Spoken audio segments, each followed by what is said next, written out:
Your mother speaks beautifully. In fact, I can almost forget what that horrid priest said about you in church. But other people, they're frightened by what that priest says. They're afraid. They're afraid of being excommunicated. Even the parents of your students.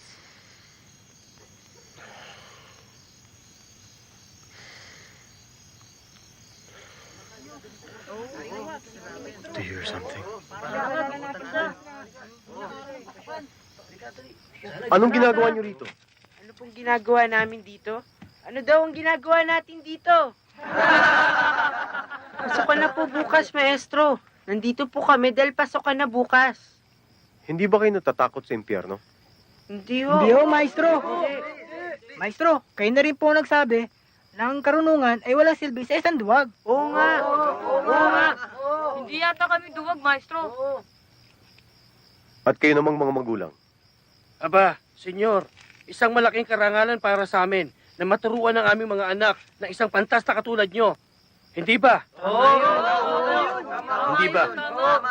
At narito po kami ngayon sama-samang dumulog dito.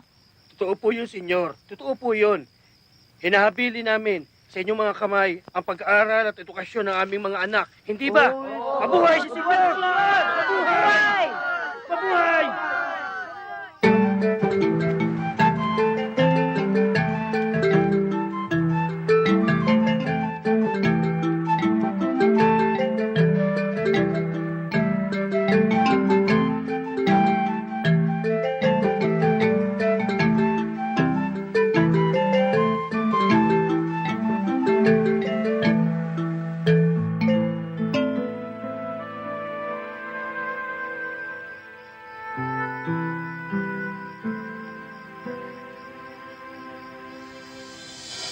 Walsera Medesteno.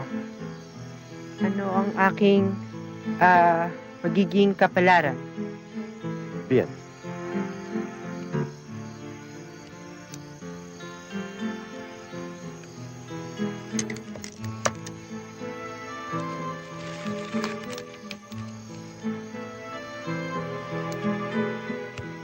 Tu vida no será más que una lucha continuada.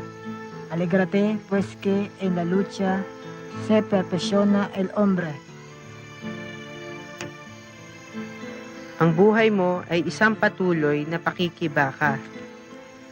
Maging masaya ka sapagkat sa pakikibaka ay ganap na mahuhubog ang tao. Muy bien. Bravo!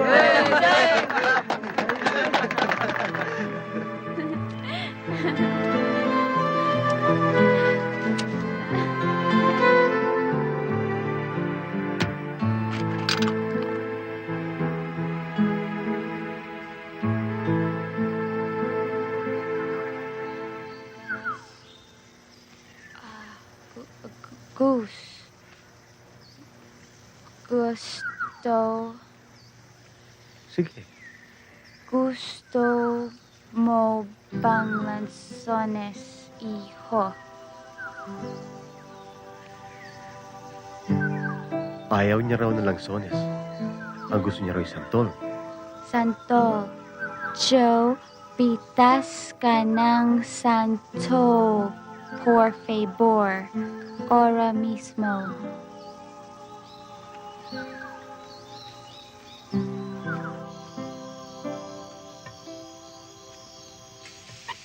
Sisa, naalala mo ba si Manuel Orlac yung kasama ni Josephine nang una siya pumarito sa dapitan? Oo, bakit? Alam mo bang kalaguyo pala siya ng isang praile sa Maynila? Saan mo naman nasagap ang chispa na yan? May tenga ang lupa, may pakpak ang balita. Kalaguyo ng isang praile.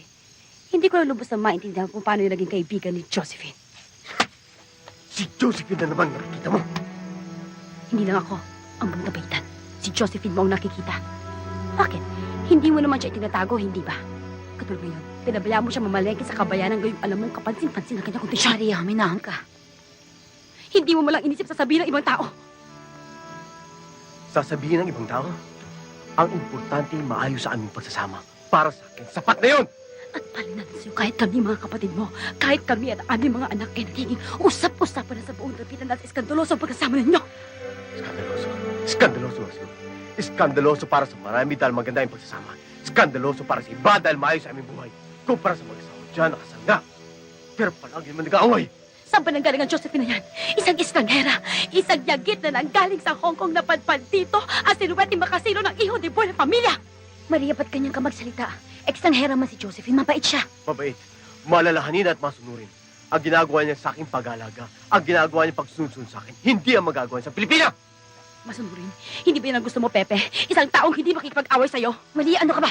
Kayate! Hindi ka ba nagtataka, Pepe, ha? Hindi ka ba nagtataka? Ang higpit-higpit ng otoridade sa'yo. Ang higpit-higpit nila sa mga bisita mo. Kami na sarili mong dugot laman ay hihirapan humingi ng permiso para pumarito. Ano? Ano naman ang pagsasabi mo? Josephine mo, wala ka problema nakakabal sa dapitan, ha? Hindi ka ba nagtataka? Hindi ka ba nagsuspecha? Si Manuela Orlac, ang kaibigan ni Josephine. Hindi na siya kalaguyo ng mga praile. Espiya siya ng mga praile. At kaya siya nagpunta sa dapitan para mag-espiya sa'yo. Tama na. At alam mo ba, mabuti na malaman mo, nung nasa Manila si Josephine, madalas siya lumalabas tuwing hapon kasama si Manuela Orlac. At alam mo ba kung saan nagpupunta? Ha? Hindi mo madali. At alam mo, si Pepe, alam mo ba kung saan nagpupunta? Sa palasyo ng Arzobispo. Nakita sila nakipag-usap sa mga praile. Tama na, Maria. Tama na.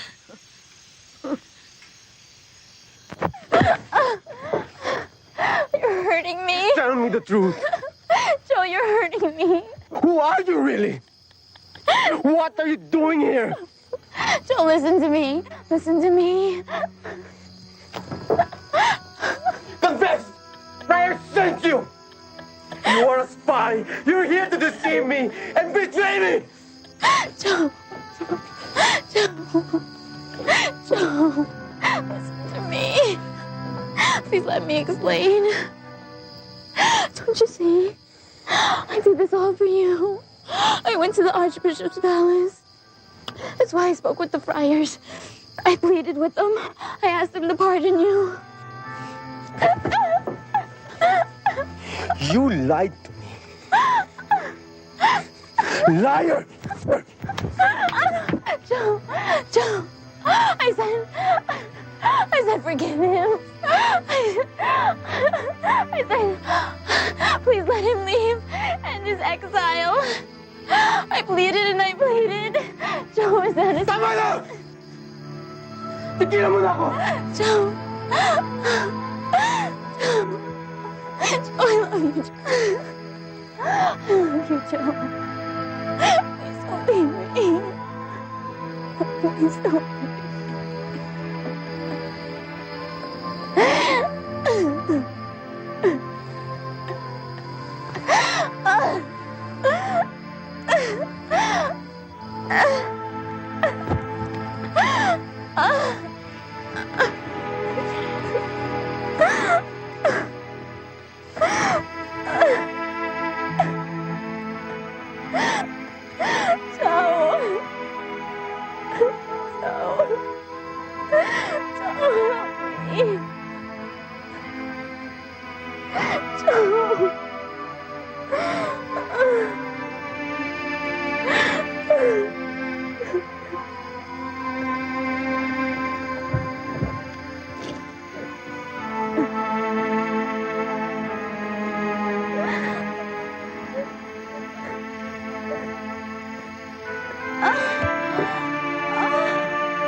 Pepe, dali! Si Josephine. Si Josephine. Ang bata! Pepe. Huwag kami nabubuti.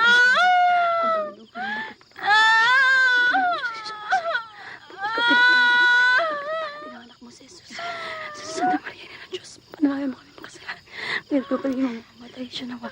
Ang Panginoong Maria, napupuno ka ng grasya. Ang tulong ng Diyos ay sumasayo. Pagkat kami nagpala sa babaeng lahat. At pinagpala din ang anak mo si Jesus. Santa Maria, ina ng Diyos, panalangin mo kami mga kasalanan. Ngayon, at kung kami mamamatay,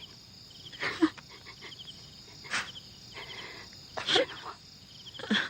Ang Panginoong Maria, napupuno ka ng grasya. Ang Panginoong Diyos ay sumasayo. Bukod kang pinagpala sa babaeng lahat. At pinagpala din ang anak mo si Jesus. Santa Maria, ina ng Diyos, panalangin mo ang kasalanan. Ngayon at kung kami mamamatay, siya nawa. Ang Panginoong Maria, napupuno ka ng grasya. Ang Panginoong Diyos ay sumasayo. Bukod kang pinagpala sa babaeng lahat.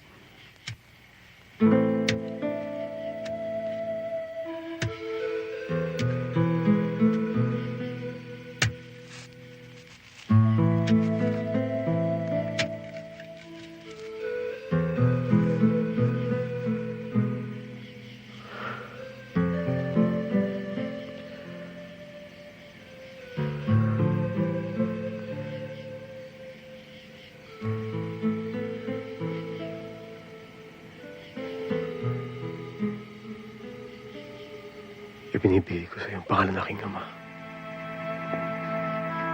Francisco.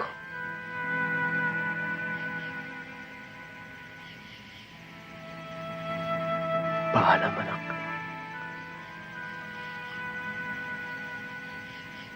Patungo ka na sa isang lugar.